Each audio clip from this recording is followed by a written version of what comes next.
Okay जी।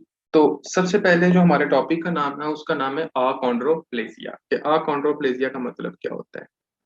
ठीक है,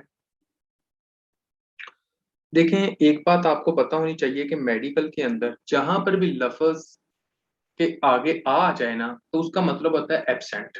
ठीक है, क्या मतलब होता है आपका? एब्सेंट होता है। तो अगर फॉर एग्जांपल यहाँ पर आ का मतलब क्या होगा? एक तरह का एब्सेंट। और उसके बाद कॉन्ड्रो का मतलब होता है कार्टिलेज। कॉन्ड्रो का मतलब क्या होता है आपका? कार्टिलेज। नंबर थर्ड, प्लेजिया का मतलब होता है कि सेल्स, या फिर आप ग्रोथ के मतलब में लेते हो। ठीक है, या आप सेल्स के मतलब में लेते हो, या फिर आप किस मतलब में लेते होते हो? आपका ग्रोथ के मतलब में लेते हैं। ठीक है, प्रोलिफरेशन के मतलब में लेते हैं।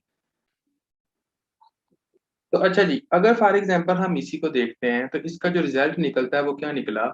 akondroplasia। akondroplasia का मतलब ये हुआ कि जनाब आपके जो कार्टिलेज होते हैं उनके सेल्स की ग्रोथ नहीं होती। ठीक है, absent of proliferation of cartilage हम ये कह सकते हैं, क्योंकि आ का मतलब एब्सेंट, कॉन्ड्रो का मतलब कार्टिलेज, और प्लाजिया का मतलब होता है सेल। कि कार्टिलेज के जो सेल्स हैं वो एब्सेंट है। अब आप खुद सोचें कि जब कार्टिलेज वाले सेल्स ही नहीं होंगे, जब वो एब्सेंट होंगे, तो क्या आपका कार्टिलेज बनेगा? सिंपल सी बात है कि आपका कार्टिलेज नहीं बनेगा। ठीक है, अब एक बात आप लोगों को पता होनी चाहिए कि कार्टिलेज जो होता है ये एक तरह का बहुत ज्यादा मेन इंपॉर्टेंट रोल अदा करता होता है बोन की फॉर्मेशन में।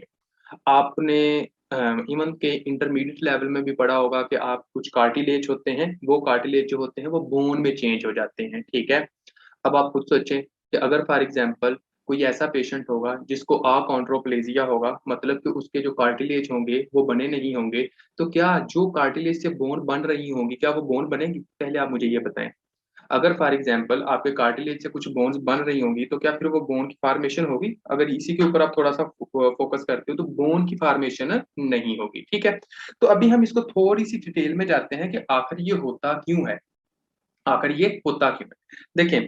आपका एक ग्रोथ फैक्टर होता है, उस ग्रोथ फैक्टर का नाम होता है फिब्रोब्लास्ट ग्रोथ फैक्टर। क्या नाम होता है उसका? Fibroblast growth factor. Growth factor. अब ये फिब्रोब्लास्ट ग्रोथ फैक्टर काम क्या करता होता है? जो आपका फिब्रोब्लास्ट ग्रोथ फैक्टर होता है ये जनाब आपका ये काम करता होता है कि ये आपके कार्टिलेज की फॉर्मेशन नहीं होने देता। ये क्या काम करता होता है? आपके कार्टिलेज की फॉर्मेशन नहीं होने देता, कार्टिलेज को ये बनने नहीं देता। अब आप खुद सोचें कि अगर फॉर एग्जांपल आपका कोई ऐसा पेशेंट हो जिसमें जनाब फिब्रोब्लास्ट ग्रोथ फैक्टर के अंदर म्यूटेशन हो जाए।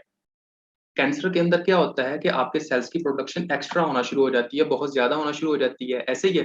तो अगर for example fibroblast growth factor के अंदर म्यूटेशन होगी तो फिब्रोब्लास्ट ग्रोथ फैक्टर ज्यादा से ज्यादा पैदा होगा।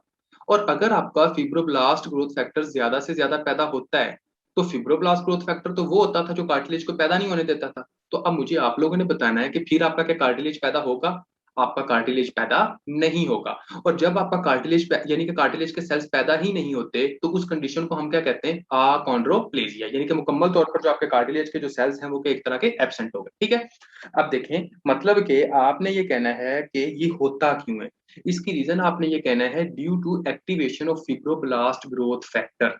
ये आपके फिब्रोब्लास्ट ग्रोथ फैक्टर की अंदर ओवर एक्टिवेशन हो जाती है, ओवर एक्सप्रेशन हो जाती है, म्यूटेशन होती है, जिसकी वजह से फिब्रोब्लास्ट ग्रोथ फैक्टर जो होते हैं वो ज्यादा से ज्यादा पैदा होते हैं। और ये जो फिब्रोब्लास्ट ग्रोथ फैक्टर जो होता है ये कार्टिलेज को प्रोड्यूस होने नहीं देता, कार्टिलेज वाले सेल्स प्रोड्यूस होने नहीं देता।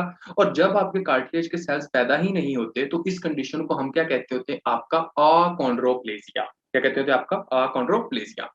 अब एक बात का आप लोगों को पता होना चाहिए कि आपकी जो बोन्स होती है ना, अब हमारे यहाँ जितने भी हम लोग जो हैं उनकी जो बोन्स बनती हैं वो बेसिकली दो तरीकों से बनती है।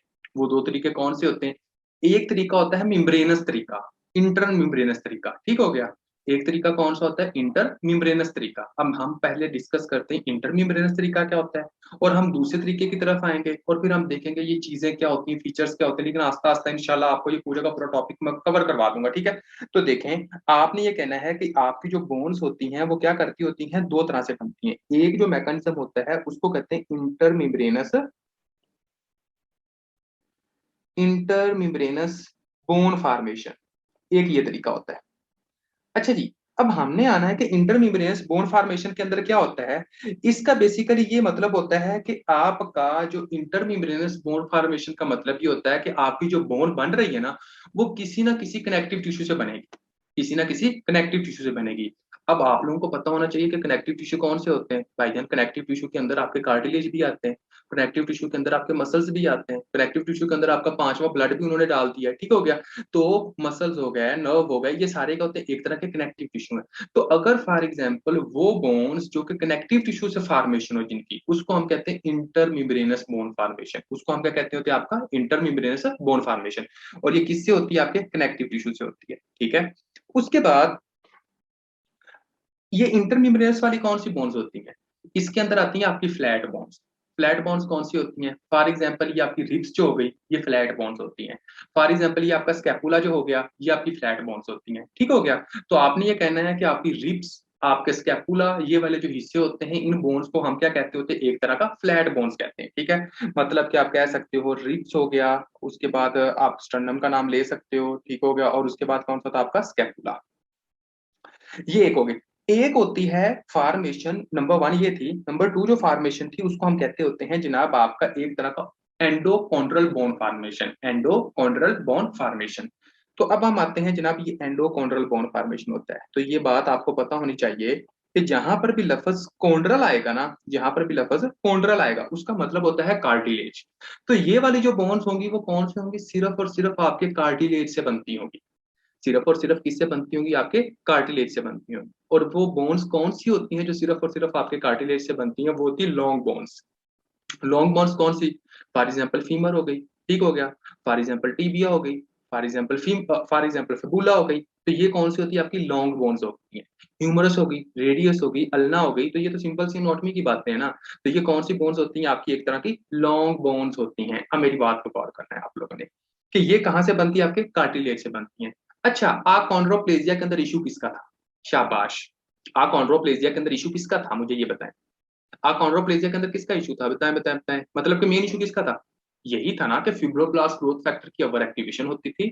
जब फिब्रोब्लास्ट ग्रोथ फैक्टर की ओवर एक्टिवेशन होती थी तो कार्टिलेज नहीं बनते थे, ठीक है। जब कार्टिलेज नहीं बनते थे तो आपका क्या होगा, बोन नहीं बनेगी। अब देखें, जब आपके कार्टिलेज नहीं बने तो जिन बोन से, जो बोन्स आपके कार्टिलेज से बन रही होंगी, तो क्या वो बोन बनेगी, शाबाश बताइएगा जी।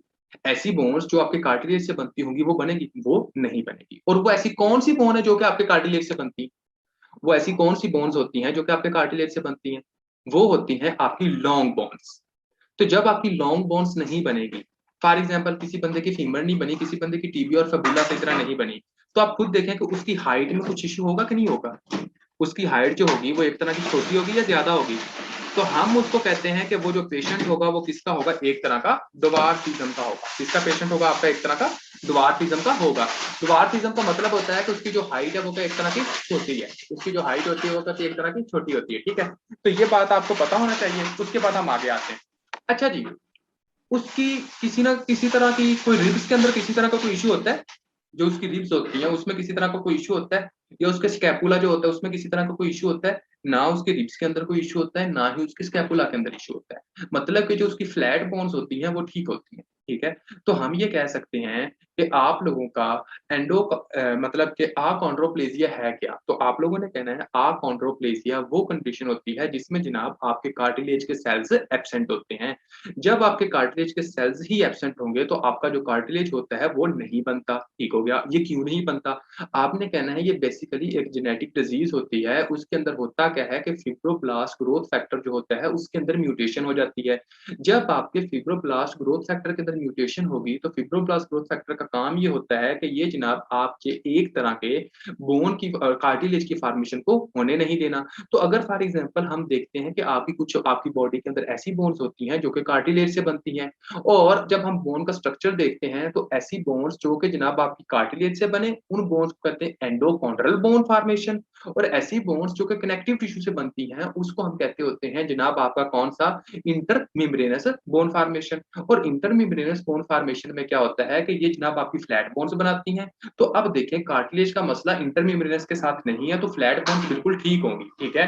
लेकिन जो लॉन्ग बोन्स है उनके साथ है, क्योंकि कार्टिलेज का मसला है, तो इस वजह से जो लॉन्ग बोन्स होंगी वो डिफेक्ट होंगी। जब लॉन्ग बोन्स डिफेक्ट होंगी तो बंदा जो होगा उसको क्या होगा, सिर्फ और सिर्फ क्या होगा, कद छोटा रह जाएगा, उसको हम कहते हैं डवार्फिज्म। ठीक हो गया। यहाँ तक किसी भी बच्चे का कोई भी क्वेश्चन है तो आप लोग पूछ सकते हो, वरना हम नेक्स्ट आगे कंटिन्यू करते हैं। शाबाश एनीवन। अच्छा जी, तो अभी हम फॉर एग्जांपल इसमें देखते हैं कि क्लिनिकल फीचर्स क्या हैं। क्लिनिकल फीचर्स, तो क्लिनिकल फीचर्स में आप लोगों को जो बात का पता होना चाहिए, आपने कहना है क्लिनिकल फीचर्स में शॉर्ट एक्सट्रीमिटीज होती हैं, शॉर्ट एक्सट्रीमिटीज होती हैं, नंबर वन। नंबर टू, आपने ये बात करना है कि नॉर्मल साइज चेस्ट और हेड होता है, ठीक हो गया। प्लस हेड क्या होता है आपका, नॉर्मल होता है। उसके बाद आपने ये बात करनी है कि ये जनाब आपका जब नॉर्मल साइज है हेड का, तो किसी तरह की ब्रेन की कोई डिफॉर्मिटी होगी इसके, इस बंदे के अंदर किसी तरह की कोई ब्रेन की डिफॉर्मिटी नहीं होती, ठीक है। बंदा बिल्कुल ब्रेन के तौर पर यानी कि एक्टिव होता है, किसी तरह का कोई मसला नहीं होता। मेंटल फंक्शन जो होते हैं, मेंटल फंक्शन जो होते हैं वो जनाब आपका बिल्कुल सही करता है, ठीक हो गया। उसके बाद जो आपका लाइफ स्पैन होता है वो भी बिल्कुल ठीक होता है, यानी कि बंदे की जिंदगी जितनी हो उतनी ही गुजरती है। और इसके साथ क्या होता है, फर्टिलिटी भी फैक्टर नहीं होती, फर्टिलिटी भी फैक्टर नहीं होती। तो इस कंडीशन को आप कहते होते हो अकॉन्ड्रोप्लेजिया। अब मैं कुछ आप लोगों से डिस्कस करता हूँ और आप लोगों से कुछ पूछ लेता हूँ, आप लोगों ने अब मुझे बताना है कि ये होता क्या है, ठीक है। तो देखें, फॉर एग्जाम्पल मैं लोगों से पूछता हूँ, अच्छा जी, कि आपका ऐसा कौन सा जीन होता है जो कि जनाब आपकी एक तरह की कार्टिलेज की फॉर्मेशन को रोकता है, शाबाश। ऐसा कौन सा जीन होता है, तो वो फिब्रोब्लास्ट ग्रोथ फैक्टर होता है, ठीक हो गया। अच्छा, अब आपने मुझे ये बताना है कि अगर फॉर एग्जांपल आपके पास अकॉन्ड्रोप्लेजिया का पेशेंट आता है तो उसके पास फीचर्स कौन सी होंगे, उसको क्या क्या हो सकता है। अगर किसी बंदे को अकॉन्ड्रोप्लेजिया है तो उसके साथ उसके अंदर क्या क्या हो सकता है, ये बताएं आप।